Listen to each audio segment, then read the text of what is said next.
Então, já estamos todos.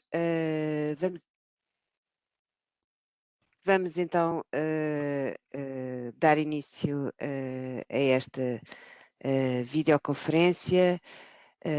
Bom dia a todos, sejam bem-vindos. Já percebi que temos muitos colegas e muitos participantes do país todo, de Bragança, da Zona Centro, de Porto, de todo o país, e gostava também de deixar aqui uma mensagem solidária àqueles que estão a enfrentar problemas graves no seu dia a dia por força das tempestades que nos têm assolado a todos, porém com mais repercussões junto de alguns. O meu nome é Alcina Correia, sou diretora do Departamento de Investigação e Monitorização e Comunicação aqui no ICAD e tenho a responsabilidade aqui partilhada com a minha colega Carla Cachola de coordenar as videoconferências ICAD. Iniciamos hoje a primeira videoconferência deste ano, um espaço criado para promover a reflexão, a partilha de conhecimento e aprofundamento de temas essenciais no âmbito dos comportamentos aditivos e das dependências, e neste caso concreto, no que diz respeito à patologia do jogo e a família, os processos de reorganização dos jogadores e do sistema familiar, e portanto no fundo contribuir para a melhoria da literacia neste âmbito. Nós tivemos 700, pelo menos ontem tínhamos 720 inscrições, o que é um número bastante agradável, digamos assim, e que nos convoca para darmos continuidade a este tipo de eventos, porque têm de facto um impacto grande junto dos colegas e de outros profissionais que ou não que têm vontade de melhorar os seus conhecimentos e a sua literacia neste âmbito. Agradeço em nome do ICAD ao Luís Vasconcelos, à Ana Paula, ao António Coelho, Mário Santos e Rui Tinoco, que aceitaram de uma forma generosa o convite para estarem aqui conosco para esta reflexão e para esta partilha. Informo que os microfones e as câmaras dos participantes estão desligados. As perguntas e os comentários devem ser colocados no chat e, se o tempo permitir, abriremos um espaço para questões de viva voz, e para esse efeito basta acionarem o ícone da mãozinha, como já sabem. Portanto, agradeço mais uma vez a presença de todos. Passo agora a palavra à doutora Joana Teixeira. A doutora Joana Teixeira é presidente do Conselho Diretivo do ICAD e vai-nos deixar aqui umas palavras e uma mensagem de abertura. Obrigada, doutora Joana.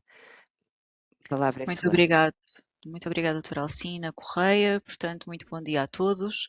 É um prazer dar-vos aqui as boas-vindas a mais uma videoconferência ICAD.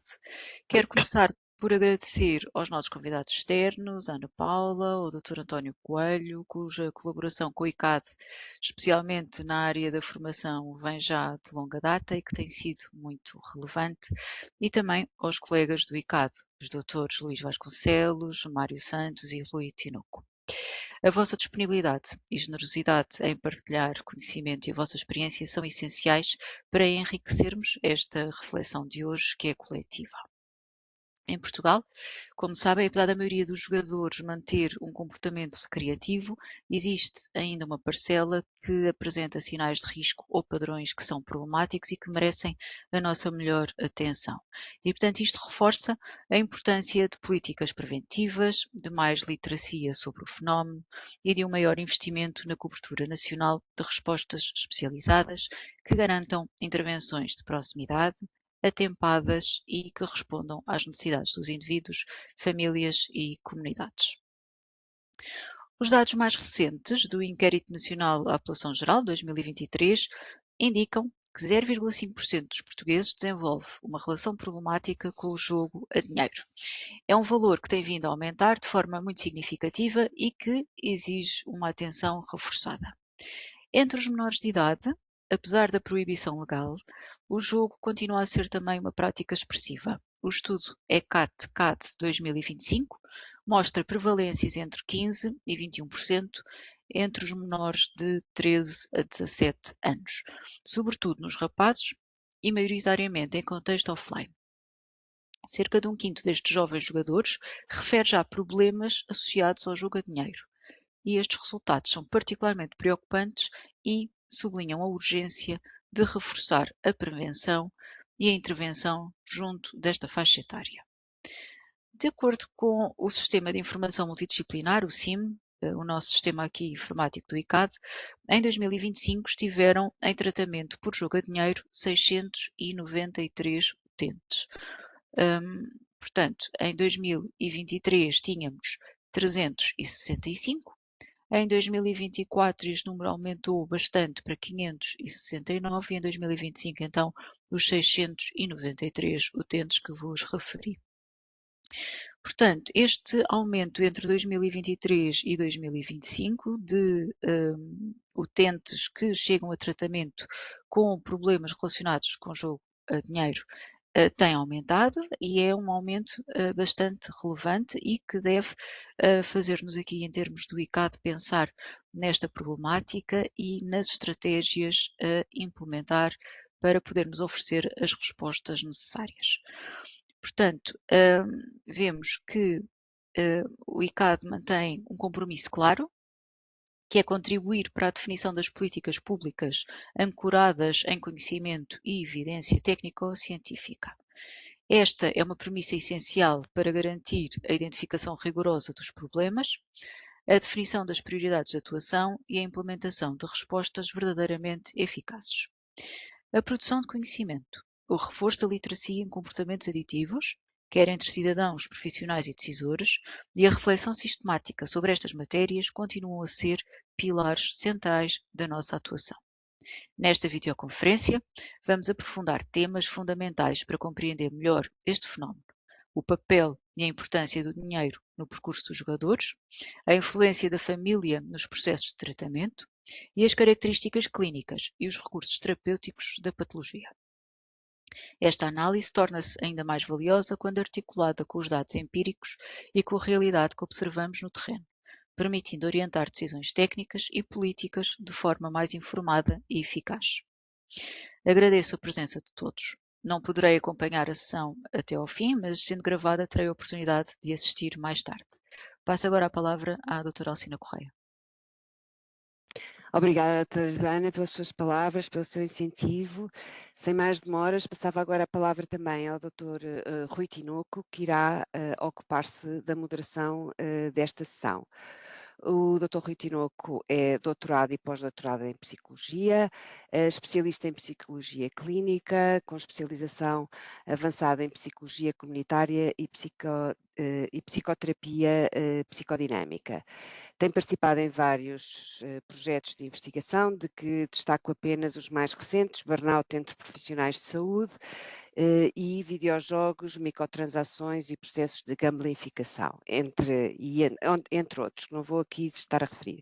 O colega é nosso colega aqui no ICAD concretamente na Unidade de Estatística e Investigação do Departamento de Investigação, Monitorização e Comunicação. Rui, a palavra é sua. Obrigada. Bom dia a todos. Eu queria cumprimentar a doutora Joana e por também estar aqui a visitar-nos e conhecer também este espaço. Queria também cumprimentar a doutora Alcina por dinamizar esta formação e neste contexto que tem estas sinergias todas que já se nomeou no início. Queria cumprimentar também os colegas desta mesa virtual, com quem já falámos algumas vezes, e toda a audiência. Queria dizer uma pequena palavra só de enquadramento em relação ao título da videoconferência, que pensamos o jogador, a família e a crise, 3 momentos, para também expressar um bocadinho esta complexidade e de níveis e de abordagens. E também uma vertente mais longitudinal que tem a ver com os processos de reorganização e como é que isto depois se estrutura ao longo do tempo. Para isso também temos uma mesa com várias especialistas nessas áreas que poderão depois dar os seus aportes. Portanto, já também soubemos com a doutora Joana e também com a doutora Alcinda a pertinência deste tema para refletirmos em conjunto e trabalharmos em termos formativos. E também um desafio do Instituto, que está também a abordar mais oficialmente estes temas mais recentemente. Muito bem. Então, eu ia passar a apresentar a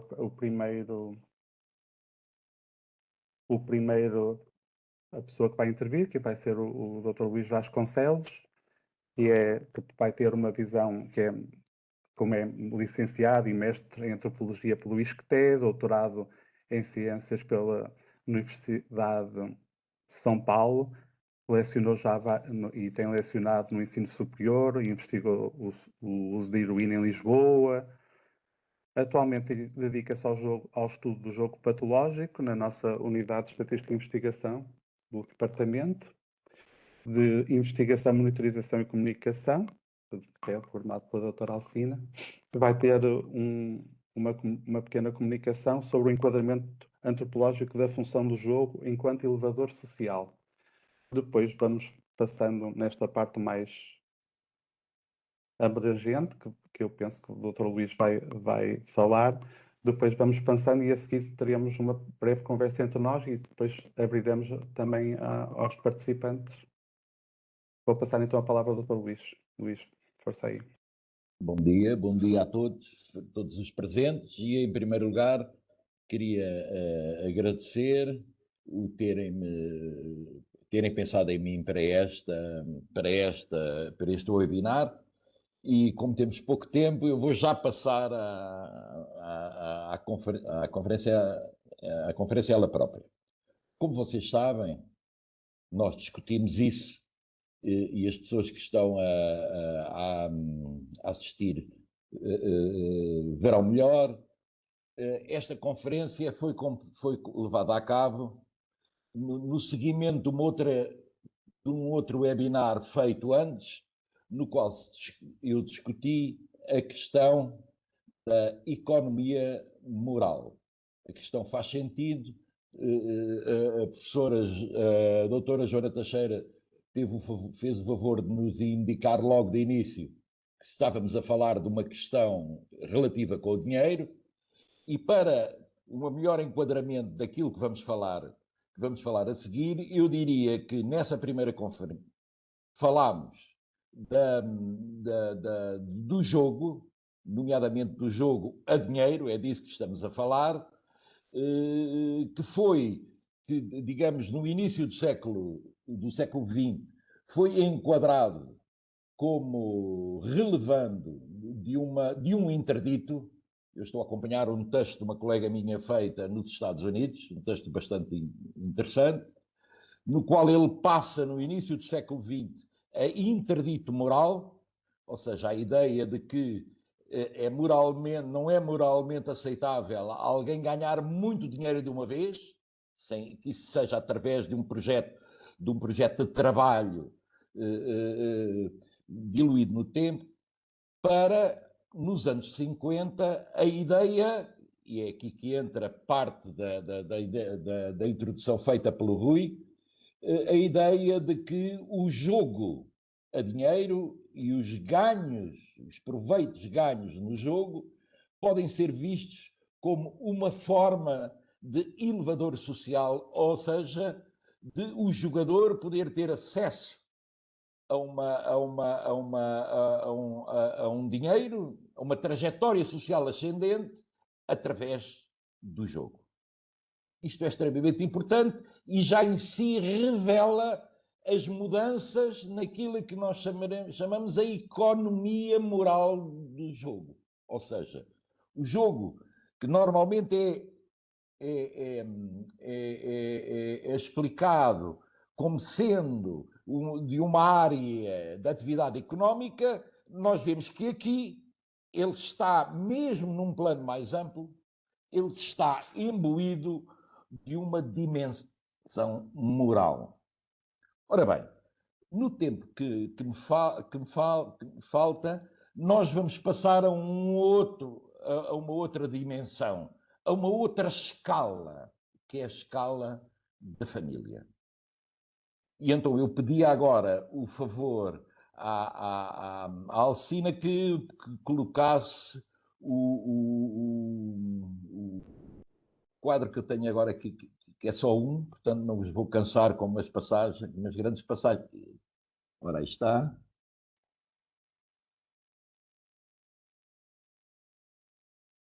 Só um minuto, se não se importa. Lá. Está a abrir já.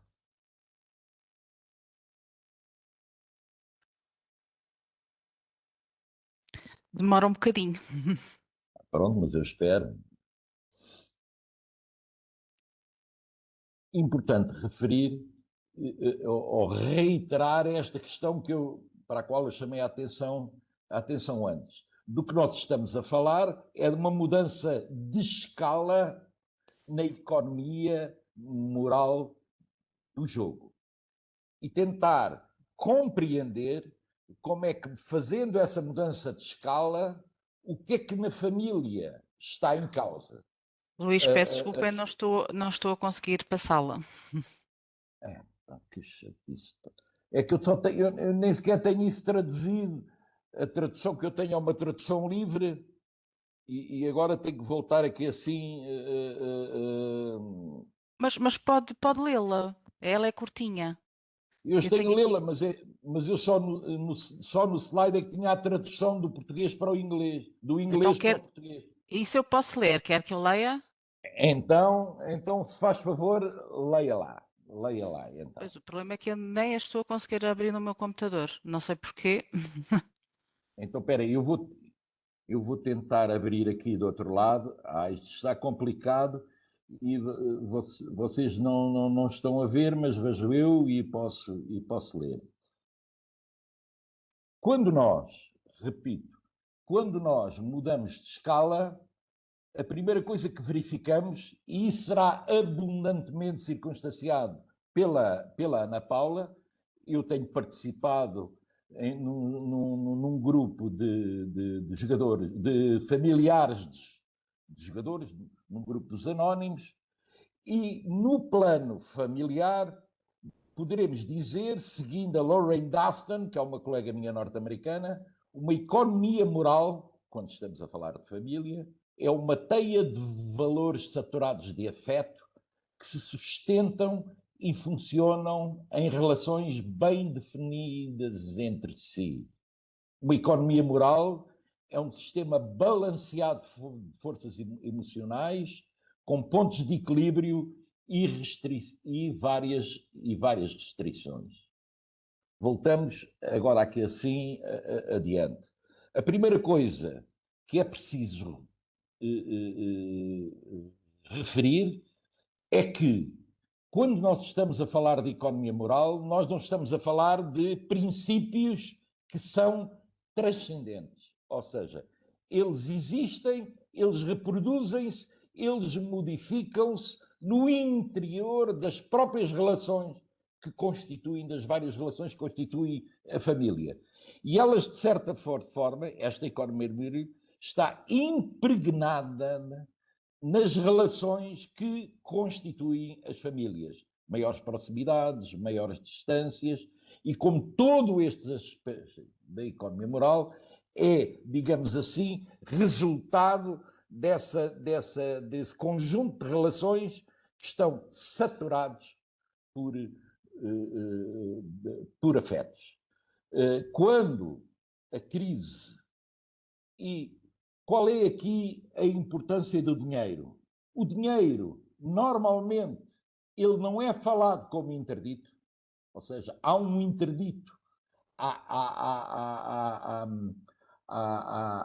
como dizer, a apresentação do dinheiro na fala de cotidiano e, no entanto, ele regula, não tem nada de transcendente isto, ele regula um conjunto de relações e sendo que esta economia moral que é constituída por este imbricamento se torna visível quando a crise do jogo se desenrola, aparece e se desenrola na família. Sobre isso, A Ana Paula tem bastante a dizer, e a experiência que ela tem como familiar de jogadores e como um contacto de longos anos sobre em relação a outros familiares de jogadores. E pronto, ficava por aqui. Cumpri os 10 minutos. Obrigado, Luís. Nada. Voltaremos à fala daqui a algum tempo. Agora, nesta senda destes vários níveis que nós falamos na introdução da conferência, ia passar a palavra à Ana Paula, que é membro da FA Famílias Anónimas e dos Jogadores Anónimos, JOG Anon, que são um grupo de famílias anónimas. Também esta questão do nome de ser só um nome próprio, se quiser também falar um bocadinho sobre isso. Tem agora a palavra, então. Muito obrigado. Obrigada também. Bom dia a todos.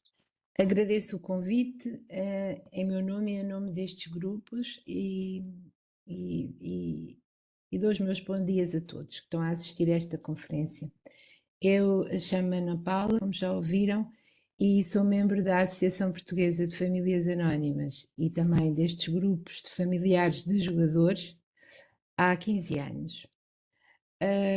Estes grupos seguem um programa, que é o programa dos 12 Passos, e normalmente as pessoas são são anónimas, por definição são anónimas. Estes grupos seguem um programa dos 12 Passos, que é para reabilitação dos familiares, e têm também umas outras regras de conduta, que são as 12 tradições, que impõem, entre outras, este alicerce primordial do programa, que é o anonimato. As pessoas são anónimas enquanto participantes e membros, o que as pessoas dizem ali nos grupos fica ali, mas os grupos devem fazer-se conhecidos. As famílias anónimas são grupos de pessoas que têm no seu seio dependentes de toxicodependentes, e o JOG-Anon não é uma associação, ainda não conseguimos ainda chegar aí, mas existe como grupo também há cerca de 15 anos atrás. Eu pegava exatamente numa das palavras do Luís que mais me impactou, que foi a crise. A família existe enquanto unidade de afetos, como ele dizia, e o adito existe no seu seio. O confronto com a realidade do jogo é sempre, ou acontece sempre, através de um acontecimento disruptivo, ou quase sempre. Da minha experiência é assim que começa a acontecer, que a família se apercebe que tem um adito no seio da sua família, através de um roubo em casa ou no trabalho, através de muito insucesso escolar quando os aditos estudam, ou a perda do emprego. É sempre uma situação que vai ali causar um dramatismo, um problema enorme que destrutura toda a família. Toda a família começa a girar à volta do adito. É o início de uma luta, que eu diria quase uma guerra em muitas famílias, incessante para resolver o problema do adito. A família começa de roda do adito, não vê mais nada que é o adito, paga dívidas do adito, chega muitas vezes a ficar arruinada, exatamente arruinada, e com muitas dívidas, e gera-se aqui assim um problema, conduz a uma realidade nas famílias que nós denominamos e aceitamos, que é de codependência. É uma obsessão, uma obsessão para a vida do adito, para resolver o problema do adito, para impedir de ir jogar, e eles num processo obsessivo para jogar, de maneira que a família torna-se também quase um casino, um antro de jogo. Isto conduz a uma paralisação dentro da família, e quando a família bate no fundo, tal como quando o jogador bate no fundo e tem necessidade de se recuperar, a família começa também a ter, então, está tão desordenada que necessita pedir soluções exteriores. Ao fim de, no meu caso concreto, ao fim de 10 anos de insanidade, tentar resolver o problema do outro, está tudo cansado e destruturado. Isto tem impactos ao nível da confiança, que fica abalada, estamos muito desorientados, num sofrimento imenso, que implica também muitas questões de honra à mistura. Há dívidas, temos que gerir recursos que são poucos, vergonhas, culpas, negação, e existem muitos hábitos de controle por parte das famílias, e as pessoas chegam normalmente aos grupos muito aflitas a querer resolver porque têm no seio da sua família um problema de vício de jogo. Há aqui também uma conotação moral. Chegados às famílias, ouvimos que o jogo não é um vício, é uma doença, e tratamos-la e começamos a tratar como tal. Saber que é uma doença talvez aquiete muitos corações e dá uma esperança. As pessoas criam esperança de que é possível reestruturar aquela relação familiar e também até a relação do adito com o dinheiro. Também é também uma esperança que as famílias põem sempre. Ouvimos que temos que mudar atitudes, que estamos perante uma doença que não é só do jogador, é da família, e nos grupos, através do estudo do programa e das partilhas dos companheiros, as pessoas começam a entender que não têm controlo nenhum sobre o jogo, não o causamos, porque chegam, a maior parte das vezes, muito cheios de desculpa. Percebemos que não causamos o jogo, não o podemos controlar, nem ao jogo nem ao jogador, e não os podemos curar. Inicialmente isto cria um grande vazio, uma grande desorientação, porque a pessoa chega aos grupos com a intenção de arranjar ali um esquema, um tratamento, um comprimido, uma coisa qualquer que trate o outro. E então o que é que o programa nos diz, e os companheiros e as partilhas, é que devemos olhar para nós e mudar as nossas atitudes e esperar que isso impacte na vida do adito. E começamos então a ter, no fundo, a restaurar a nossa sanidade. Escolhemos deixar de viver, já temos uma escolha, escolhemos deixar viver no passado, e em vez disso viver o dia a dia. Escolhemos não nos culpabilizar, deixar de fazer escolhas pelo outro, que é muitas vezes aquilo que andamos ali assim a fazer freneticamente, e assim sendo acalmamos os nossos sentimentos de culpa e de vergonha, e escolhemos em vez disso ser amáveis, separar o adito da doença e dar-lhe todo o apoio, mas não facilitar a doença. Escolhemos deixar a linha entre nós e os outros, e em vez disso estabelecer limites e usar um palavrão que eu achei aquilo muito esquisito quando cheguei aos grupos, que é o amor firme. O que é isso do amor firme? É o contrário do amor frouxo. É saber dizer não, é saber deixar que o outro sofra as consequências e a responsabilidade dos atos que pratica. E mudamos deixando de fazer coisas pelo adito e ser coisas para o adito. Passamos a ser a coisa para o adito, dar o exemplo. Mudamos deixando de o controlar, de os controlar, largando, soltando. Inicialmente esta palavra soltar cria em nós mais uma vez um vazio e uma desconfiança, mas como é que eu vou soltar aquele imberbe que não sabe gerir a sua vida? E criamos então uma atitude de mais neutralidade em vez de superioridade, em vez do tal controle.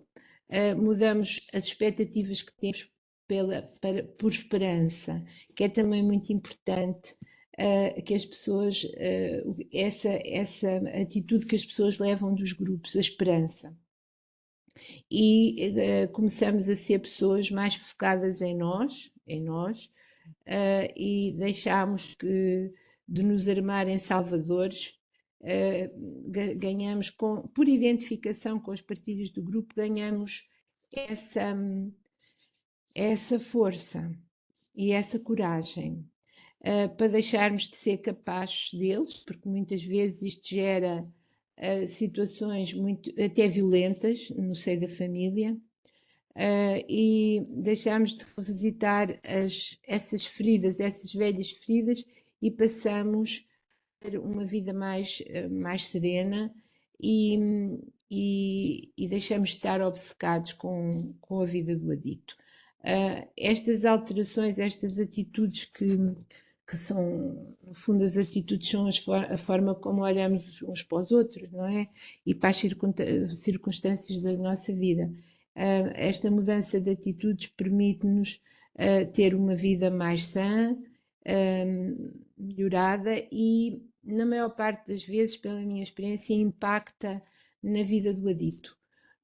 O adicto sente que há uma mudança por parte da família e é obrigado a mudar também. E este programa e estes grupos têm dado muita qualidade de vida a muitas pessoas. Portanto, eu estou muito agradecida ao programa, às reuniões e aos companheiros que me tornaram numa pessoa diferente e me deram a possibilidade de refazer a minha vida. Obrigada a todos por me ouvirem. Obrigado, Ana Paula. E esta questão de ser grato é muito bonito e mostra também as coisas e as mudanças que fui passando. Agora íamos continuar no nosso percurso com uma outra visão sobre a família, ia ser o colega António Coelho, que é psicólogo clínico, assistente social e terapeuta familiar. É formador e supervisor na Sociedade Portuguesa de Terapia Familiar e trabalha na Barragem e na Fundação Portuguesa para o Estudo e Prevenção do Tratamento das Dependências. Passava então a palavra ao António Coelho. Olá, bom dia. Agradecer naturalmente o convite, generoso convite para estar aqui presente e tenho ouvido com muita atenção. Queria gerir aqui o meu tempo. A minha intervenção, pelo que eu percebi, vai ser complementada pelo colega Mário, que falará mais dos aspectos da intervenção direta. Eu aqui queria partilhar convosco alguns conceitos que nos são importantes quando lidamos com esta problemática do comportamento aditivo e as dependências.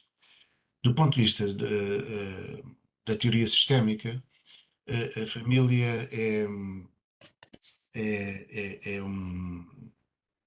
olhada como um sistema cultural, um sistema relacional, e, como nós sabemos, os sistemas têm algumas características, desde logo a questão da totalidade, a questão da finalidade, portanto, a família enquanto sistema organizado. E queria, no fundo, que pensássemos em conjunto esta ideia de como é que um sintoma, e vamos olhar para o comportamento aditivo, ou para o jogo, neste caso, como um sintoma, tem impacto em todo o sistema familiar. De alguma forma, nós, na teoria sistémica, olhamos para a família nesta perspectiva, que a família tem um propósito, seja ela qual for a formatação, se organiza em subsistemas mais pequenos, por exemplo, o subsistema parental, o subsistema fraternal ou filial, e que evolui em determinados ciclos de vida. Percebemos que no início das constituições das famílias o ciclo de vida é que se vai alterando ao longo da vida e, no decurso desses ciclos de vida, nós olhamos para o sintoma, neste caso o sintoma da dependência, como uma manifestação disruptiva. Por que é que olhamos desta forma? Porque no desenvolvimento familiar nós consideramos dois tipos de crises, e eu gostava também de falar um pouco desta ideia. As crises naturais e as crises acidentais. As crises naturais são aquelas que decorrem da evolução natural da família. Portanto, estamos a falar do nascimento do filho, estamos a falar de um ajuste, de uma mudança de espaço geográfico, estamos a falar de mudanças que não perturbam, de facto, o funcionamento familiar, mas implicam um certo ajustamento. Nós sabemos, por exemplo, o nascimento de um filho, não é, num casal, que é um momento de grande tensão, porque, cá está, promove um nível de organização diferente. As mudanças de escola, a adolescência, por exemplo, se for uma adolescência adaptativa, é uma crise natural, mas as outras crises mais disruptivas, por exemplo, a morte, o desemprego, estas situações agora até que estamos a viver de alguma forma, que obrigam a uma reorganização da família até em termos económicos, ou situações não previstas no desenvolvimento da família, são chamadas as crises acidentais. E é neste quadro que o sintoma da dependência se enquadra, ou seja, a dependência, o comportamento aditivo, é considerado para nós, do ponto de vista sistémico, uma crise acidental. Ora, as crises acidentais, dependendo dos ciclos de vida em que elas ocorrem, têm uns efeitos determinados, e um dos efeitos principais é exatamente, como a Ana Paula tinha dito, é a paralisação. Então, todo o sistema paralisa e fica afetado por esse sistema. A outra tem a ver com o isolamento social. Sabemos que estes processos de dependência muitas vezes estão marcados pela culpabilização dos próprios e, portanto, o sistema fica paralisado na culpa.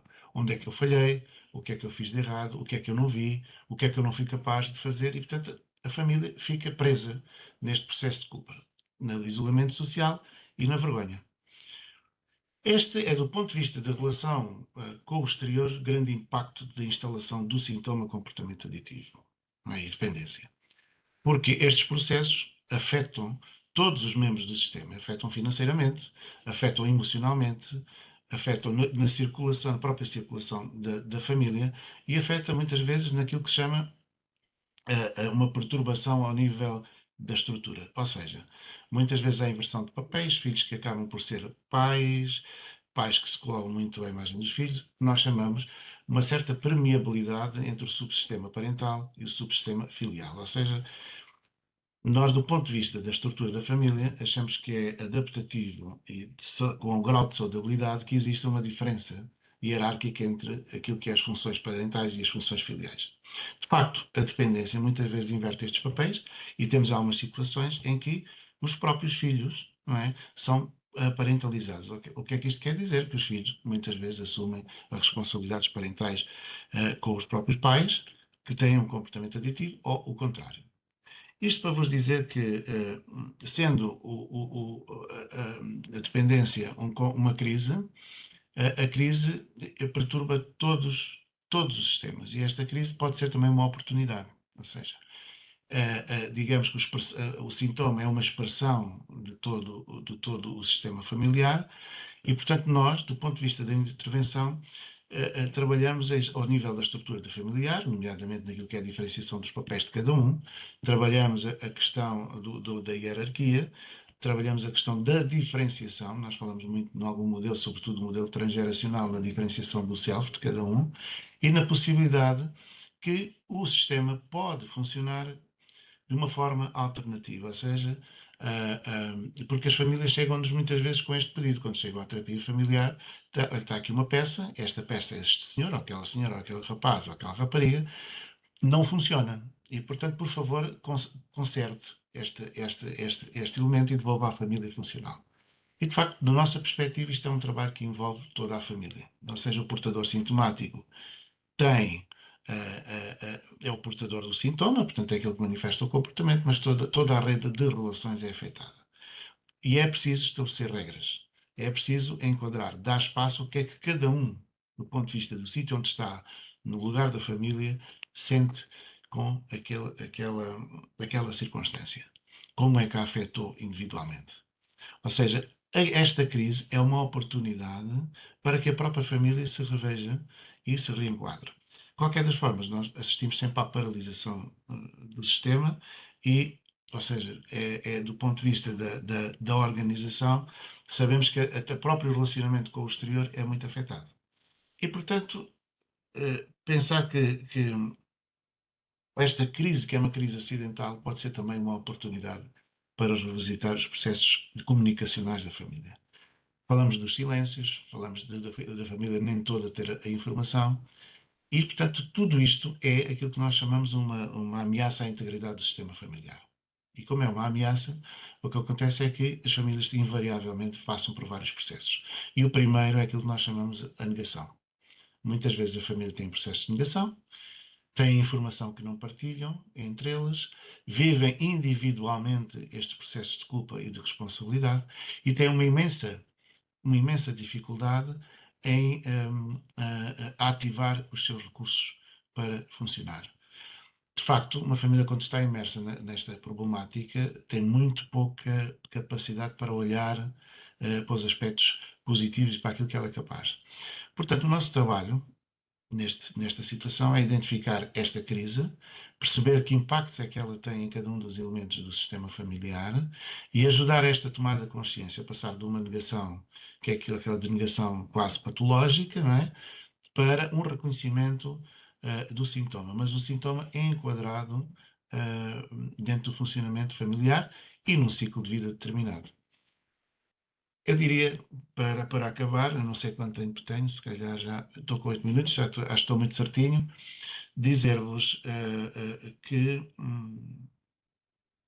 as aprendizagens que decorrem e o desenvolvimento individual de cada um dos membros desta família perante um sintoma desta natureza é, paradoxalmente, porque a crise também tem um impacto negativo, mas também um impacto de possibilidades de novas formas de relacionamento, tanto com o interior como com o exterior.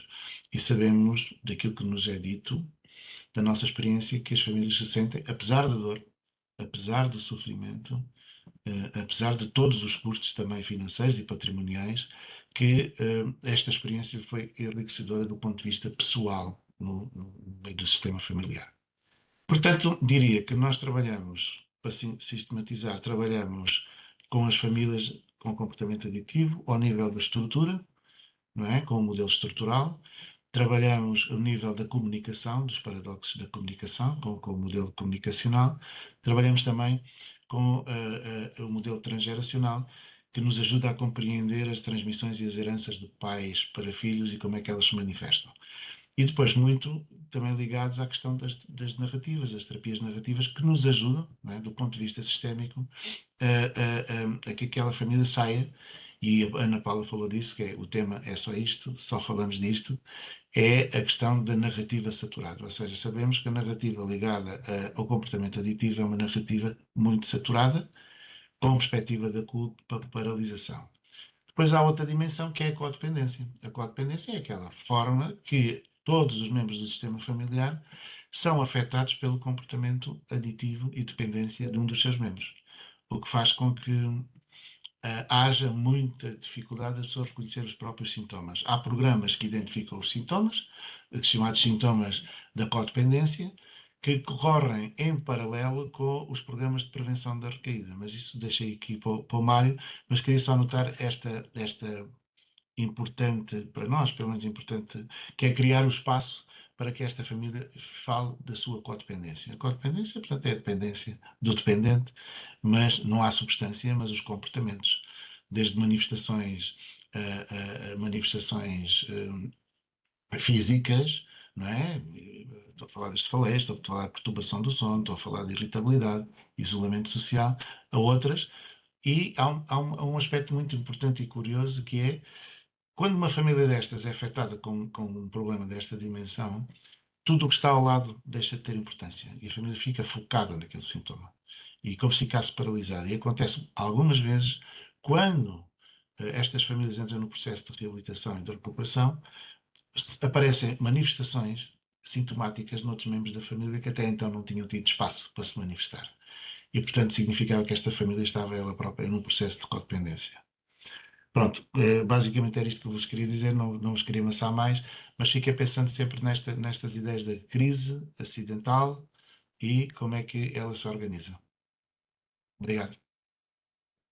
Não amassou nada, foi muito interessante e trouxe uma outra visão à questão da família e também a outro eixo da nossa mesa de hoje, que é a crise, não é? Foi interessante. E agora passar a palavra ao Mário Santos, que terá também uma visão mais prática, não é? Por acordo entre vocês e nas nossas reuniões de preparação. O Dr. Mário Santos é assistente hospitalar em psiquiatria no CRI Porto Ocidental, do ICAD, onde é responsável pelo Polo de Santo Tirso. Também é ponto focal do ICAD para o jogo/jogos, não é? É perito nacional nomeado para o projeto Promoting the Mental Health of Children and Youth by Addressing the Risks of Online Gambling and Gaming, do Conselho Pompidou do Conselho da Europa, do Grupo Pompidou do Conselho da Europa. A sua comunicação vai ser intitulada Abordagem Terapêutica, Práticas e Intervenções. Uma parte mais da intervenção e complementar agora esta última comunicação do António Coelho. Passa a palavra. Muito obrigado, Dr. Rui Tinoco, pela introdução.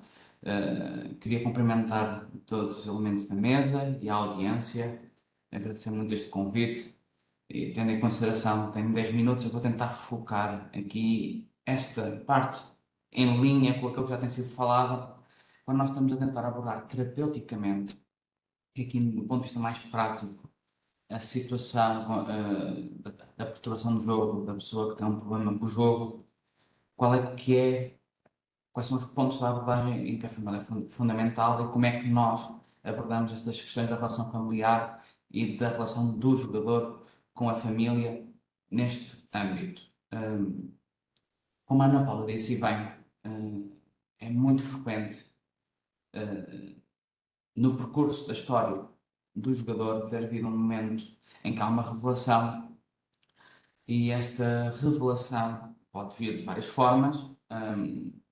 Tenho na minha consulta, alguns jogadores que foram eles que trouxeram a revelação, mas mais vezes do que não, é algo que é descoberto, porque faz parte do próprio processo da perturbação de jogo, a omissão e a mentira, esconder determinados tipos de coisas, faz parte da história natural desta doença que estamos aqui a abordar. Muitas vezes, para esta revelação, algumas famílias tentam organizá-la de uma maneira, tentar mitigar os problemas dentro do próprio seio, sem procurar ajuda exterior, enquanto outras vão procurar ajuda exterior e vêm procurar, por exemplo, a nossa ajuda. E logo neste primeiro momento, há questões que nos primeiros momentos, no primeiro dia, no segundo dia, no terceiro dia, nos primeiros momentos em que vem a equipa com a nossa ajuda, de facto, é muito valioso não só abordar logo as questões iniciais com o jogador, mas também com a família.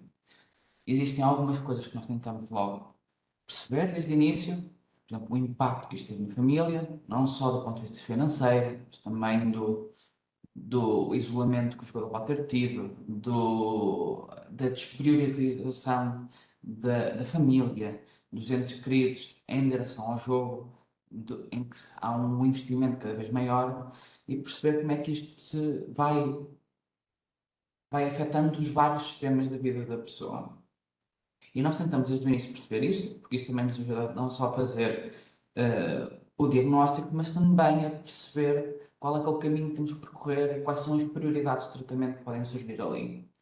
Existem algumas coisas que são muito importantes desde o início para nós, tentarmos estabelecer com o jogador e com a família. Uma tem muito a ver com aquilo que a Ana Paula disse, que é o amor firme. Para nós é uma questão muito importante, que é a questão de colocar limites. E nós dizemos logo desde o início que não pode haver pagamento de dívidas. Isto é, as dívidas existem e só podem deixar de existir mediante a responsabilização do jogador para tomar conta delas. Isso é uma coisa que nós fazemos desde o início, tentar perceber quais são as dívidas, perceber que empréstimos é que existem e tentar criar, ou possivelmente ir criando com o jogador uma maneira, um plano para poder endereçar estas dívidas que existem do ponto de vista mais financeiro. Depois temos as questões pragmáticas. Nós queremos, muitas vezes, há jogadores que vêm e ainda estão a jogar e nós queremos estancar o jogo.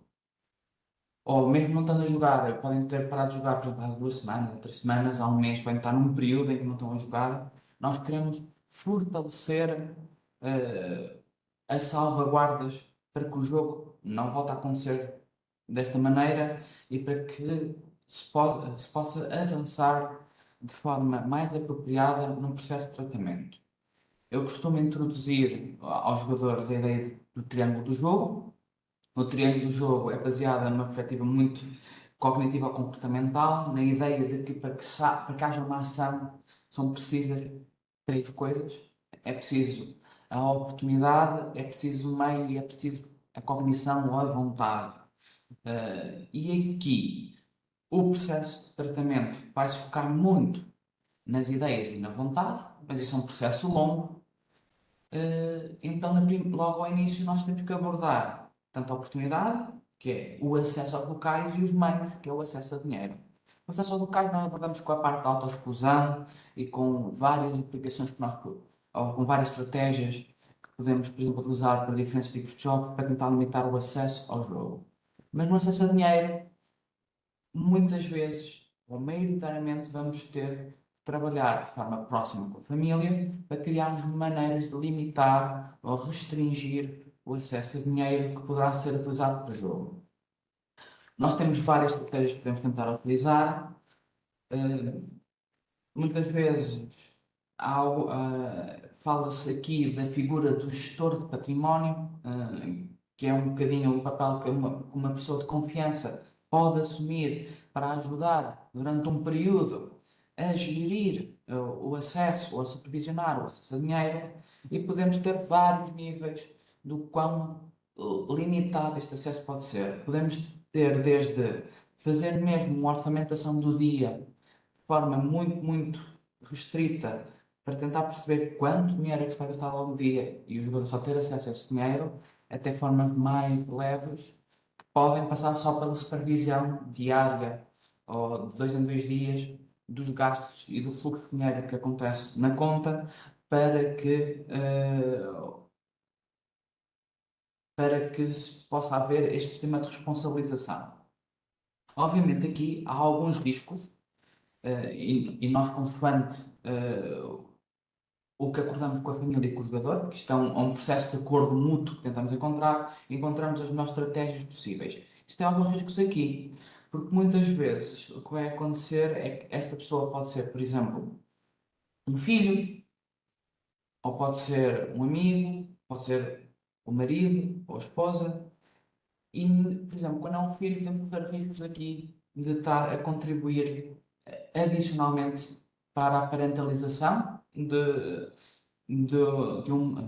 um filho, ou podemos estar a inverter ou a colocar uma pressão sobre o sistema familiar, mudando alguns papéis que aqui estão. E por isso é mesmo muito importante nós endereçarmos essas questões logo nas consultas, tentar perceber o que é que a família está confortável a fazer, qual é que é o melhor meio para fazermos isto, e tentarmos encontrar uma maneira de fazer isto de forma a que seja o absolutamente necessário, no momento necessário, e que progressivamente podemos ir aliviando estas restrições de forma muito balizada e de forma muito clara. Eu digo sempre aos jogadores, eles sentem que isto é uma privação de liberdade, o que eu lhes tento explicar pode ser percebida de forma superficial como uma privação de liberdade, mas que é algo que eles têm de decidir que querem fazer. E se for a partir da decisão deles, então isto é uma limitação que é algo imposta por eles e não é imposta por outras pessoas. Qual é que é a utilidade disto? Isto é útil não só para estancar o jogo, mas há aqui outra coisa que também, e depois permitir aceder a outras dimensões do tratamento, que progressivamente vão contribuindo para o tratamento e para o processo de reabilitação do jogador, mas também porque, e eu digo muito isto, há várias coisas que são investidas no jogo. O dinheiro é a coisa clara. O tempo também é claro para muitos jogadores. Mas há outra coisa, que é o capital de confiança que existe na família. E aqui entramos aqui nesta questão mais abrangente da confiança e eventualmente da própria economia moral, que é como é que é possível restabelecer isto. E este processo, em que progressivamente vamos avançando, vamos balizando, vamos trabalhando o conforto da família com o processo de tratamento, vamos introduzindo a família em vários momentos, trabalhando isto com o jogador também, nós podemos ir progressivamente tentando restabelecer esta confiança através destes processos e através do período, do tempo que vai passando em que a pessoa está livre, em que o jogador está livre de jogo. Obviamente, uma coisa que também abordamos é, quando há recaídas, investe-se o dinheiro, investe-se o tempo, mas também se investe o capital de confiança que já pode ter sido ganho. E pode haver uma altura em que esse capital de confiança é completamente depletado. Isso é uma questão também que nós abordamos de forma muito clara, que é quando ele é depletado, pode não ser possível voltar a ganhá-lo outra vez e pode haver, de facto, rupturas familiares importantes aqui, e por isso é que é importante trabalhar estas várias dimensões num processo de reabilitação. Por último, também falar aqui do ponto de vista da prevenção de recaída, e aqui o António falou da questão das crises e das crises mais previstas e das outras mais acidentais, e nós tentamos falar muito com os jogadores sobre estarem alerta aos momentos, aos eventos de vida e às crises que podem surgir na vida, quer sejam bons, quer sejam maus, porque os momentos de organização, os momentos em que algumas coisas mudam na vida, podem ser momentos de vulnerabilidade que podem levar ao risco de recaída. Eu já tive vários jogadores que recaíram no momento do nascimento do filho ou no momento em que se casaram, e não só quando alguém morreu ou quando perderam o emprego. E haver esta noção de que às vezes há coisas boas que podem vulnerabilizar, não só são as coisas más, que são importantes, e permitir criar um sistema que cria um alerta dentro do jogador, mas também da família, para que sejam mais preparados para lidar com as eventualidades que surgem na vida e para que possam criar estratégias que funcionem para eles, para garantir que esta reabilitação é prolongada e que os dias se tornem semanas, as semanas se tornem meses e os meses se tornem anos, e que eventualmente as coisas possam ser de longa duração neste processo, que nós dizemos sempre é para a vida toda, não só para o jogador, mas também para a família. Porque a verdade é que as doenças são doenças familiares, não apenas só da pessoa que a sofre.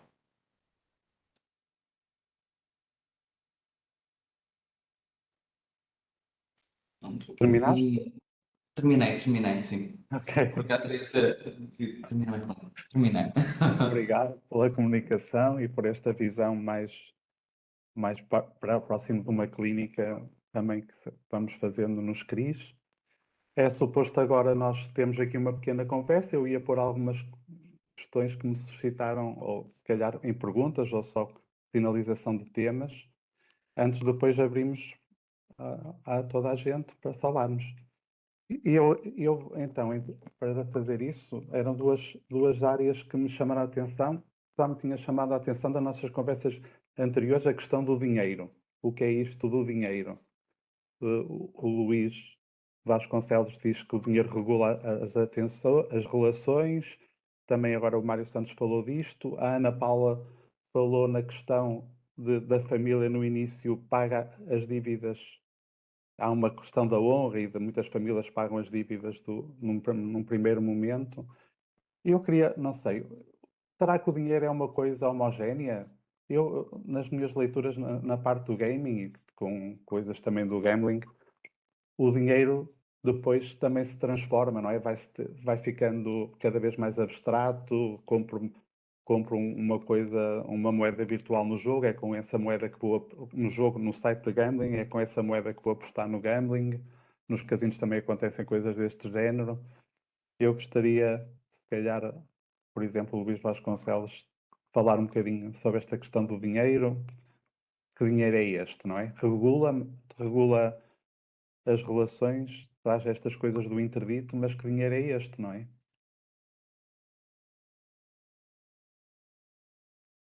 Muito obrigado pela pergunta, que não é fácil, não é de fácil resposta, mas eu vou tentar, vou fazer uma aproximação. A primeira coisa que eu gostaria de dizer, que eu referi na apresentação, mas que agora gostava de reiterar, é a ideia de que quando estamos a falar de dinheiro, estamos a falar de algo que no processo de relação entre o dinheiro e os membros de uma família ou de um conjunto de pessoas e da regulação através da qual essas relações se vêm a exprimir em situações de crise. Nós, quando estamos a falar de dinheiro, estamos a falar de algo que é absolutamente imanente.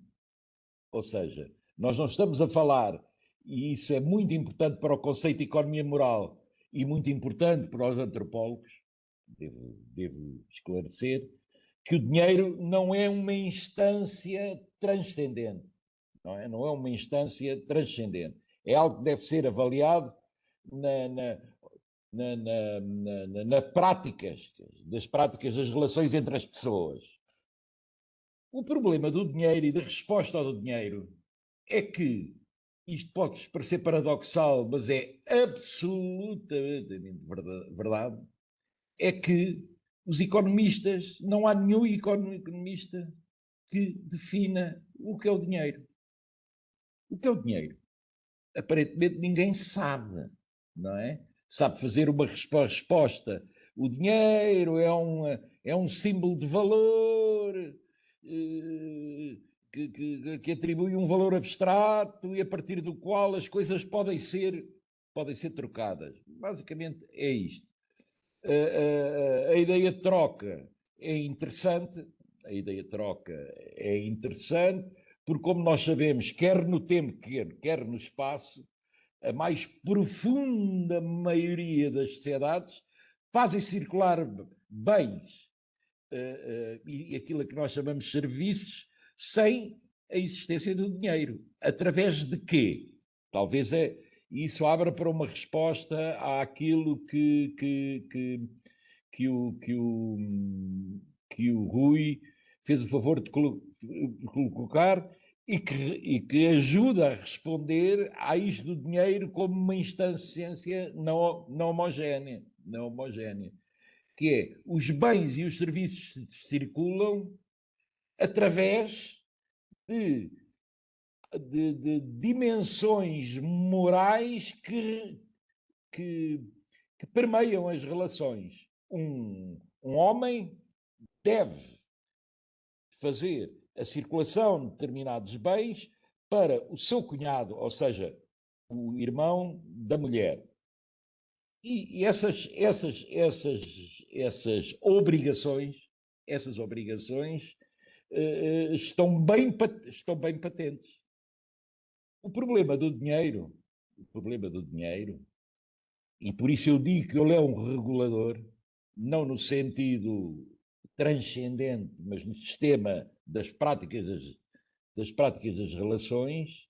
O problema do dinheiro é que ele muitas vezes oculta essas obrigações e a dimensão qualitativa dessas relações. E ficava-me por aqui, repito, o dinheiro é uma instância imanente e não transcendente, ela só existe como transcendência na cabeça dos economistas, em mais ninguém, né? Em mais ninguém. E esta ideia que me parece bastante importante, que o dinheiro que o dinheiro oculta e agencia relações que existem a eles acoplados, mas que não são apenas resultado da existência do dinheiro. Há uma coisa muito importante, que é talvez a última grande descoberta feita pelo grande antropólogo David Graeber sobre o dinheiro e sobre a dívida. Não há dívidas porque há dinheiro enquanto instância material, justamente porque há dívidas. Ele explica esse processo histórico. Pronto, não sei se respondi. Ok, obrigado, Luís. Nada. Eu também ia avançar mais um bocadinho, ainda com a questão do dinheiro, mas falando um bocadinho se calhar com a Ana Paula, que disse que num primeiro momento, ou em algumas famílias, há a questão da família Eu já passo a palavra, Mário.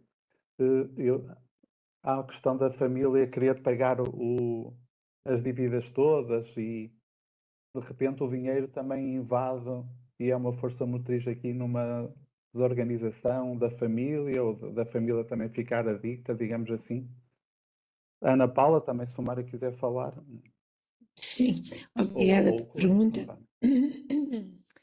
Eu diria que numa primeira instância o pagamento do dinheiro prende-se sempre com o pagamento das dívidas prende-se sempre com a culpa e com a vergonha. Eu não quero assumir que aquela pessoa está a fazer dívidas. Há também processos muitas vezes, da parte de agiotas que põem a vida do jogador em risco, que é uma outra preocupação enorme para a família, não é? Que aquele nosso familiar possa ser, até às vezes põe-se a questão da morte, não é? O agiota mata por se não pagar até amanhã, portanto, do medo, a culpa, o medo e a vergonha estão na base do pagamento das dívidas. E depois a tentativa de controlar aquela situação. Se eu pagar, ele não vai fazer mais. Acabou agora. Porque continuamos sempre com essa esperança errada, naturalmente, faz parte da tal insanidade e da falta de clarividência e da codependência. A pessoa gira em volta daquelas ideias. Tem a ver também mais com isso, creio eu. Obrigado, Ana Paula. Eu agora ia explorar outro conceito que está no nosso título, que é a crise, e ia dirigir mais ao Mário e ao António algumas questões, digamos assim. Também com coisas que foi dizendo a Ana Paula e tudo mais, e vocês próprios. Quando estava a falar em crise, eu lembrei-me de um filósofo italiano, que é o Agamben, que dizia que nas alturas de crise, na Roma, e depois ele filosofa sobre aquilo, que era, é o estado de emergência, não há regras. Numa altura de crise não há regras. Depois, o que é que fui ouvindo, pensando também comigo? Há regras que vêm de trás e depois tentam-se implementar, que é, como a Ana Paula estava a dizer, que é pagar todas as dívidas para limpar o nome da minha família. Depois há um novo tipo de regras, que é o amor firme.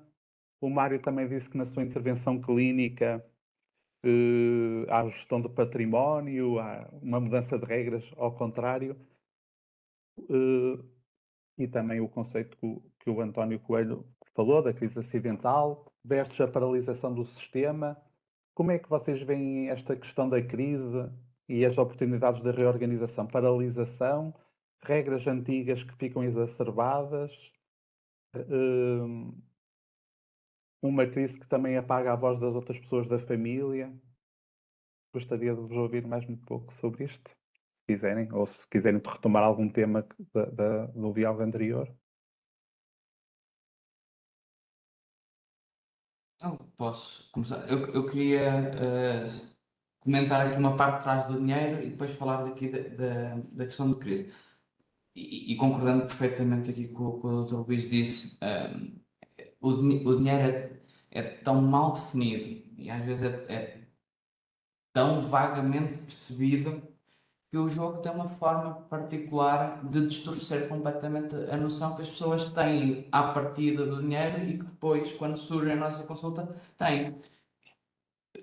É raríssimo encontrar um jogador que não tenha uma distorção cognitiva associada precisamente à questão do dinheiro, uma distorção. E parte deste processo também tentámos fazer aqui a questão de gestão de património, orçamentar, supervisionar, é permitir haver assim um certo restabelecimento à base do dinheiro, porque a verdade é que não é homogénea esta percepção. E uma das coisas que acontece nesta crise e nesta tensão entre o jogador e a família é que o dinheiro não tem o mesmo significado para a família que tem para o jogador. Principalmente quando se desenvolve um problema de jogo. Para o jogador, para a família continua com aquela noção tendencialmente mais normativa de uma ferramenta que serve para trocas no nosso sistema capitalista. Podemos definir isto de várias maneiras, mas continua a ter esta noção, à qual se pode acrescentar esta noção que a Ana Paula falou de culpa e de vergonha quando surge a questão das dívidas. Para o jogador que tem um problema, são números que sobem e descem. Não é dinheiro, propriamente. São números que sobem e descem. E parte do trabalho que temos aqui que fazer é atribuir outra vez significado àqueles números que não sejam apenas 1, 2, 3, 4, 5, 6, 7, 8, 9 e 0. E é um bocadinho voltar a tentar fazer isso. Sobre a questão propriamente da crise e indo aqui buscar um bocadinho essa noção de crise outra vez. A verdade é que a maneira como surgem estas questões das crises podem ser de facto diversas. Podem ser, podem implicar aqui vários processos de reorganização e esta noção de quando entra uma crise a sério, entra-se num estado de emergência e parece que é o salve-se quem puder, vamos tentar salvar alguma coisa daqui. E muitas vezes o nosso trabalho é tentar, com algum grau de pressão externa, reaplicar alguma semelhança a regras neste processo de emergência, neste processo de crise, para que depois possa ser possível fazer o caminho subsequente. Porque quando a crise está mesmo a estalar, é muito difícil, às vezes, encontrar este caminho dentro do seio da família. Algumas famílias conseguem. A verdade é que uma parte dos jogadores acaba por não procurar ajuda por várias razões, mas quando surgem ao ponto em que vêm procurar a nossa ajuda, ajudamos com o estabelecimento de algum tipo de regras, mesmo que sejam temporárias e que permitam depois a rampa de lançamento para o restabelecimento e para a reorganização posterior, é mesmo muito importante e isso é algo que nós tentamos focar logo desde as primeiras consultas. Mas provavelmente aqui o António tem mais coisas a dizer sobre este processo de reorganização e o funcionamento em crise no seio da família. Quer ter a palavra, António? Dizer alguma coisa que eu tenha intitulado? Ao ligar aqui do micro. Sim, eu de facto queria aqui, enfim, refletir um pouco convosco sobre esta questão da crise, das crises acidentais. E é dessas que estamos a falar, não das crises naturais. Portanto, há um sintoma que é um sintoma suficientemente avassalador para afetar todos os sistemas familiares. Nós, quando abordamos a crise, trabalhamos com um modelo que é um modelo com um eixo, que é um modelo muito da escola transgeracional, que é dividido em dois eixos. É o eixo vertical, nós chamamos o eixo vertical, são aquilo que são a cultura familiar, inclui padrões de relacionamento que foram transmitidos pelas gerações anteriores, atitudes, expectativas, costumes, tradições, mitos e segredos. Esta, de facto, é em todas ou quase todas as famílias aquilo que nós chamamos o eixo vertical, porque é a transmissão, é os valores no qual assenta a família. Ora bem, instalado um sintoma desta natureza, este sintoma, neste caso o comportamento aditivo e dependência, põe em causa o sistema relacional, põe em causa os valores, põe em causa os costumes e até os rituais familiares. E, portanto, este vertical refere-se o quê? A uma ansiedade.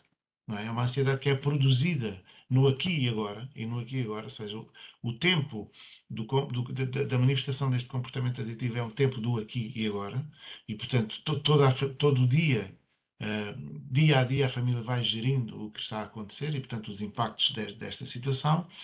Inclui o stress, ou seja, são os acontecimentos que são imprevisíveis, neste caso, ou seja, esta crise acidental é dotada de uma grande imprevisibilidade e, portanto, todos os mecanismos de controle que a família dispõe e mecanismos adaptativos de saudabilidade são postos em causa. Desde logo os processos, por exemplo, das alianças e coligações, não se estranha que, por exemplo, a pessoa que manifesta o portador sintomático tenha uma aliança ou uma coligação com um dos membros da família, que habitualmente financia ou guarda segredo em relação a todo o sistema familiar, e, portanto, a família é sujeita a um nível de stress, ou seja, que é o stress que eu diria o stress horizontal. Qual é, do ponto de vista de impacto da crise, aquilo que é mais importante salientar? E nós, quando trabalhamos, enfim, com estas famílias, é possível até graficamente representar isto, ou seja, o eixo vertical, imaginem que estamos a falar num T invertido, e esse T invertido tem o eixo horizontal e o eixo vertical. No eixo vertical nós temos, de facto, os mitos, os segredos, os modelos familiares, o sistema social, a família nuclear, a família alargada, tudo o que é o funcionamento e tudo o que são os valores e as transferências transgeracionais. E no ciclo horizontal temos, de facto, o evento em si. Este evento em si que é a revelação do comportamento aditivo e dependência e como é que isto impacta, não é? Como é que isto, no fundo, vai causando, no fundo, o impacto e os estragos no funcionamento familiar. E é nesse cruzamento deste choque destas duas linhas, que se dá aquilo que nós chamamos o centro da crise. Portanto, é aí que nós trabalhamos. É quando a família chega a nós e nós soubemos agora, não aguentamos mais, a família está destruída e não conseguimos ajudar, em impotência. Antes desta chegada ao contacto com os serviços, nós sabemos que esta família já fez tentativas. E, portanto, a chegada destas pessoas até nós está muito relacionada, primeiro, com a impotência, já terem tentado múltiplas soluções sem sucesso, e mais, depois do descrédito. E o descrédito, muitas vezes, que é aquilo que nós chamamos a desesperança, portanto, a incapacidade de lidar com a situação. No primeiro momento, nós valorizamos o empenho da família, a organização e a capacidade que teve para se deslocar e para aderir a um processo terapêutico, mas é preciso trabalhar com a família todos estes aspectos. Da negação, dos mitos, muitas vezes daquilo que é os valores culturais e as heranças da família, portanto, e depois trabalhar efetivamente a crise e como é que ela impactou.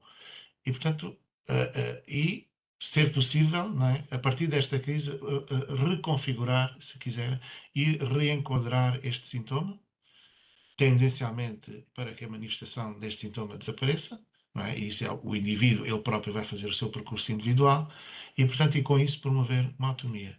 Curiosidade, quando o indivíduo sai do sintoma e sai do meio da família, em que nele está, no fundo, posicionado todos os aspectos disfuncionais da família, quando muitas vezes vai para comunidades terapêuticas, acontece que a família manifesta sintomas que até então não tinha manifestado. Já está, porque não tinha espaço. Portanto, eu diria que se conseguirem representar graficamente o eixo vertical e o eixo horizontal, podem perceber exatamente em que fase do ciclo de vida da família é que este sintoma se manifesta. É na adolescência, e então soma mais um desafio. É na altura, por exemplo, do ciclo de vida familiar, quando os filhos saem de casa, é outro momento de stress familiar. Ou seja, em que momento é que ciclo de vida? Porque a cada ciclo de vida correspondem tarefas, papéis e funções distintas. E, portanto, um terapeuta familiar é importante aferir se há ajustamento entre o ciclo de vida, não é, e as tarefas desempenhadas por cada um dos membros. Pronto, em relação à crise, queria dizer estas ideias. Não sei se os Obrigado. desafios são múltiplos de acordo com o ciclo de vida em que a família está, não é? Ok. É mais complexo ainda. Já fizemos aqui uma primeira ronda de diálogo entre nós. Eu estava aqui a ver o scroll das conversas e depois, se calhar, se alguém quiser fazer pergunta de viva voz, só ia ler alguma questão e se vocês quiserem dizer alguma coisa. Uma colega fala em que questionava em que elementos se apoiava a intervenção. Nós, se calhar, quando fez a pergunta, entretanto, já os colegas falaram em abordagens sistémicas, cognitivo-comportamentais. Há aqui uma pergunta que tem a ver com a dependência do jogo sem dinheiro. E a dependência do jogo sem dinheiro não cabe no tema desta conferência? Mário, não sei se queres, ou algum outro colega, fazer aqui algum comentário de distinguir o jogo a dinheiro de outra patologia, só para o público mais... não da nossa área da saúde mental. Vou distinguir isto muito rapidamente no âmbito de uma perspectiva mais institucional e científica. nós dentro do ICAD concebemos a perturbação de jogo e isto tem sido aceito internacionalmente como é relacionada com a questão das apostas e a perturbação de gaming, no termo da OMS, no termo do DSM é um bocadinho diferente, a perturbação de jogos de internet, que é o termo que se utiliza, à parte dos videojogos. O que é que isto implica? Nós em Portugal não temos um termo diferente, porque em inglês existe gambling e existe gaming, mas em Portugal então tendemos a utilizar mais a perturbação de jogo e o jogador à questão das apostas, e quando falamos da parte dos videojogos utilizamos perturbação de gaming ao gamer, ao videojogo, para a questão da parte sem dinheiro, do jogo sem dinheiro, esta parte dos videojogos. E por isso, no tema de hoje, o tema está circunscrito à parte mais dentro da parte das apostas, da perturbação de jogo, do jogador apostador e dentro dessa perspectiva. Mas para esclarecer esta questão. E depois também há aqui uma sobre a questão da hereditariedade que eu vi. É isso que eu ia falar. Aproveito e levo a esta. Força. Ok. Porque esta questão da hereditariedade é importante, porque sim, existe em duas perspectivas, existe a parte da aprendizagem, mas que isso pode ser de certa forma perspectiva para qualquer pessoa, mas também existe uma de perspectiva genética. Nós sabemos que, do ponto de vista puramente genético, e nós temos estudos que indicam isso, quando existe uma pessoa com problema de dependência, é mais provável na geração seguinte, mesmo que haja um afastamento, por assim dizer, haver uma maior probabilidade de haver um problema de dependência. E há vários fatores que contribuem para isso, mas um deles é genético.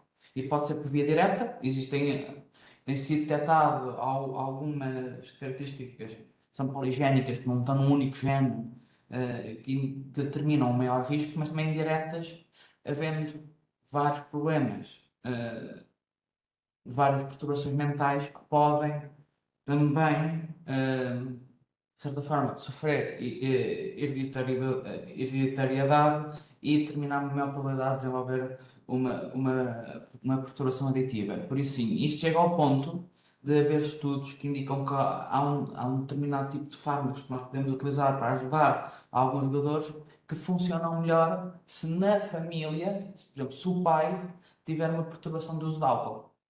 E por isso também vemos aqui isto cruzado, não é necessariamente dentro da mesma dependência, é mesmo entre dependências, e pode haver aqui esta hereditariedade que é mais alargada. Hereditariedade que é mais alargada, sim, de facto. Obrigado. Isso é uma questão que surge, sim. Foi muito interessante. Gostei muito de aprender isto. E eu gostaria, em relação a isto da hereditariedade e das coisas de geração em geração, passar a ouvir também um bocadinho o António, se calhar, se quiser. Porque isto do transgeracional também é algo mais, não é? Mas sem estar a dizer ninguém, não é? É complementar. Bem, do nosso ponto de vista, daquilo que observamos em termos dos comportamentos aditivos e dependências, parece haver, e em alguns casos mais específicos, até da questão do álcool, por exemplo, de facto uma expressão maior do fator genético. Ou seja, o debate será sempre o velho debate entre o que é da natureza e o que é da criação. De facto, nós sabemos que estas famílias, muitas vezes, e quando fazemos aquilo que é um instrumento que nós utilizamos, que é o genograma. O genograma é uma representação gráfica de 3 gerações para cima, em princípio. E quando nesta perspectiva trabalhamos a transgeracionalidade, percebemos que existem modelos e padrões que são, de alguma forma, repetidos. E isso não há uma condenação genética, e acho que o Mário também defenderá isso, ou seja, mas a expressão dos genes em determinado contexto favorece porque o meio, não é? E aqui não é só o meio social da relação, das experiências, das aprendizagens e da abertura posterior. Nós sabemos que as famílias no ciclo de vida, no seu ciclo de vida, têm 2 movimentos antagónicos. Ou seja, por exemplo, o nascimento de uma criança e a formação do casal, o movimento é um movimento muito centrípeto, ou seja, muito centrado para o seu interior, muito fechado, todo o sistema de relações é muito reforçado para o interior. E sabemos que, por exemplo, A abertura posterior dá-se na adolescência. As trocas sociais são muito mais intensivas, as aprendizagens, começa a entrar gente lá em casa, a sair gente de casa, e todo esse movimento é um movimento também interessante. Mas as famílias também têm outro movimento face às ameaças, que é, por exemplo, uma morte, um acidente trágico, uma doença crónica, que tem efeitos suspensivos, como sabem, no ciclo de vida familiar, fazer este movimento também de fecho, porque o exterior é ameaçador. Ao contrário, pode acontecer também que estas famílias se desagreguem nestes momentos de crise. E, portanto, isto é importante. O que é que nós achamos nesta transmissão transgeracional? São os padrões não visíveis, e começamos a perceber, quando estudamos a família nas 3 gerações para cima, no trabalho, que há heranças transgeracionais. Uma das coisas que nós observamos destes anos de experiência, onde há o comportamento aditivo, é que são famílias que têm em si os segredos. Os segredos familiares para nós é um instrumento importante. Portanto, que os segredos são aqueles que engendram um silêncio muito ruidoso, e percebemos que este silêncio está muitas vezes associado a um avô que já tinha comportamentos aditivos, alguém na família que tinha um papel muito disruptivo. As histórias de violência também são, naturalmente, têm esta transgeracionalidade. E, portanto, eu costumo dizer que quando nós trabalhamos com famílias, não trabalhamos só com a família que está presente na sala. Trabalhamos, por exemplo, um casal. Eu, quando digo um casal, que são 2 pessoas e vocês não são 2, são 6. Ou seja, é o casal parental, com os desafios da parentalidade, o casal conjugal e o casal romântico. E à medida que os ciclos de vida vão transformando, o casal vai assumindo novas responsabilidades. Mas há aqui um aspecto importante, é que muitas vezes um dos fatores de stress destas famílias recém-formadas é exatamente a ingerência das culturas familiares de origem. E é aí que alguns padrões, nomeadamente com o álcool, nomeadamente com o jogo, não é? Que aparecem como uma repetição. E é muito interessante perceber isso, porque percebendo isso as famílias percebem que é o segredo, não é? E encapsulou de facto este comportamento, e há um momento em que ele se manifesta, naturalmente com a oportunidade, naturalmente com o condicionante individual, não é? As características, com os traços de personalidade, mas perceber que isto é importante. Outro aspecto que é importante é, na sequência de um acontecimento familiar não previsto, portanto, neste caso acidental, há manifestações importantes, e algumas delas conduzem à adoção de padrões aditivos como resposta, não é? Como resposta a uma situação extrema de perda ou de doença grave. E, portanto, é uma forma também utilizada pela saída da própria crise. Não sei se respondi. Sim, respondeu. Sabemos que isto é muito complicado, não é? São muitos níveis de. O Quer Rui na diz sempre, parte. quando eu falo que é muito complicado, eu não sei se calhar estou. Não, eu estou a dizer de tudo, não estou. Claro, a Complexo. sua. Não, por amor de Deus. Não, a questão da crise, e depois são várias crises, Claro. são várias. Não, é a realidade que é Mas complexa. é muito complexo. Mesmo esta parte da transmissão das coisas de geração em geração também são hereditárias, Mas, de são facto, das nós famílias. temos muito em Portugal especificamente, ou seja, pelos acontecimentos que nós tivemos no século XX, no passado século, em termos culturais, em termos políticos, e tivemos um processo, de facto, complexo, que ocorre ali após 25 de Abril, nomeadamente com a questão da vinda dos portugueses que estavam fora, no processo de descolonização, que engendrou assim, uma agenda que é uma agenda transgeracional. E hoje nós estamos, e temos a situação, por exemplo, de quem fez a guerra, não é? E hoje estamos a assistir à terceira geração, não é? Que ainda foi afetada por esse comportamento. Ou seja, nós costumamos dizer que é preciso 3 gerações para curar uma doença destas, mas de facto nós tivemos os pais dos pais que fizeram a guerra, e aí há uma herança transgeracional importante. Portugal tem esta marca, como poucos países têm em relação a estas heranças transgeracionais e agendas que passam de pais para filhos, não é? Que é uma coisa muito interessante. Ok, só queria dizer que quando digo que é complicado ou complexo é de admiração, porque a realidade é complexa, e quando alguém traz isso para o verbal e expressa isso, também estava a pensar, a evocar coisas minhas da psicodinâmica, do que estava a dizer. Mas já estamos um bocadinho a chegar ao final do tempo. Eu não sei se... Penso que ninguém fez nenhuma... Levanta a mão. Há aqui já umas sugestões. Aí o Luís Vasconcelos quer falar? Ou se a Ana Paula também quiser? Força, Luís. Ora bem, eu é para voltar à primeira pergunta, que é este seminário era essencialmente sobre o jogo a dinheiro e não com outros jogos que não o dinheiro. Eu gostaria de, através de um caso empírico, explorando um pequeno caso empírico, poder dar algumas dicas para se pensar a dependência de um jogo que não seja a dinheiro. Uma das pessoas, um dos jogadores, neste caso uma jogadora, que eu entrevistei, ela dizia-me que muitas vezes ela chegava à casa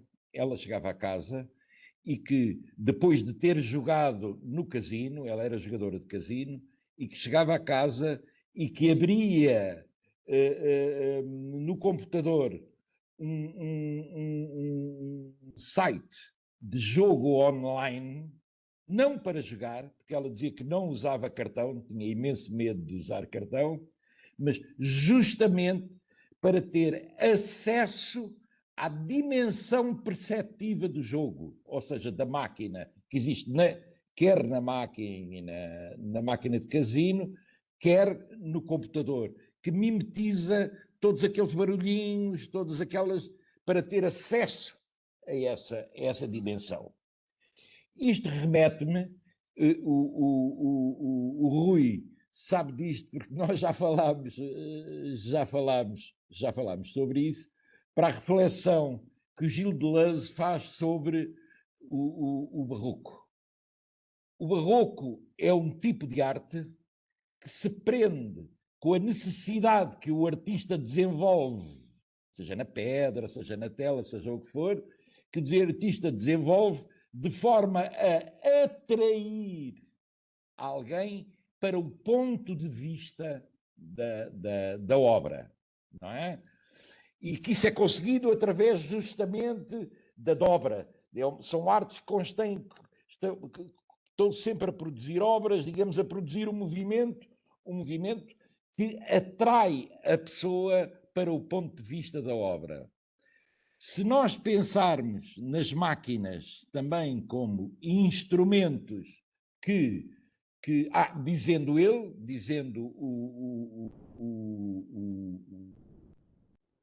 o Deleuze, que a certa altura já não há o ponto de vista da máquina só. O próprio, aquele que visualiza determinado objeto, ele torna-se também o ponto de vista. Portanto, para muitas pessoas é difícil abandonar o jogo e a materialidade do jogo. Porquê?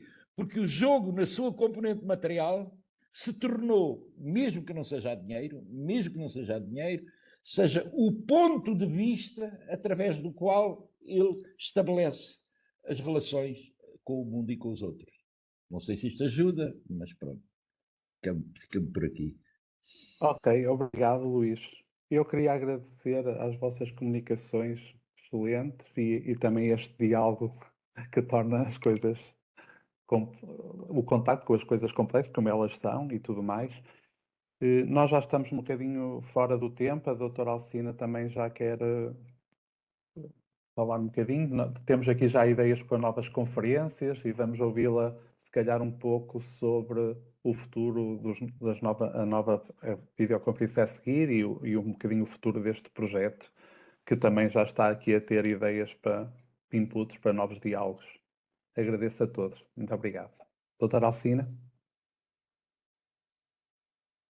Obrigada, Rui. Obrigada pelo trabalho de moderação, muito produtivo. Penso que realçou e foram realçados aqui aspectos e reforçados algumas das questões que foram abordadas pelo nosso painel, a quem também agradeço a presença. Foi, na minha perspectiva, uma videoconferência muito produtiva e rica em termos de conhecimento e de questões até muito práticas relacionadas com estas dimensões. Ficaram algumas questões por responder. Obrigada pelos temas que nos sugerem. Nós seguramente vamos encaixá-los nas nossas próximas videoconferências. Podem sempre consultar também o nosso site. O site do ICAD tem alguns conteúdos relacionados com não só estudos sobre estas matérias, mas também abordagens, projetos, iniciativas que existem e que procuram dar resposta a estas questões, mas podem sempre também contactar-nos via mail para a comunicação e nós daremos resposta às dúvidas e às questões que tiverem. Pelo que eu percebi, estivemos aqui nesta sala virtual 446 pessoas, pelo menos que eu tenha, não me apercebido mais, o que é realmente uma participação muito relevante e agradeço a todos por terem estado. A próxima videoconferência está agendada para 19 de março e será sobre chemsex. Mais próximo da data faremos a divulgação habitual e contamos também convosco para enriquecer estes debates e estes conteúdos. Obrigada, Rui, Luís, António, Ana Paula e Mário. Obrigada também à Carla Cachola e até à próxima. Fiquem bem. Obrigada a Obrigado, todos. Obrigado a todos. Obrigado.